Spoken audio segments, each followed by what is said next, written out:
Ever wondered how software is actually built? Let's break it down in 7 steps. The first step is planning.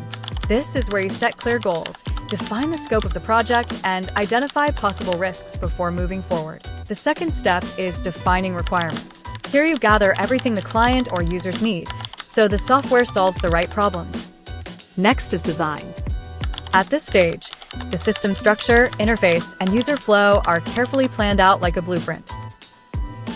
After that comes implementation. This is when developers actually start coding and bringing the plan to life. The next step is testing. The software is checked for errors, bugs, and performance issues to ensure it runs smoothly. Then comes deployment. This is when the finished software is launched and delivered to real users. The final step is maintenance. Even after launch, the software needs updates, fixes, and improvements to stay effective. Axiom, your partner in custom software solutions.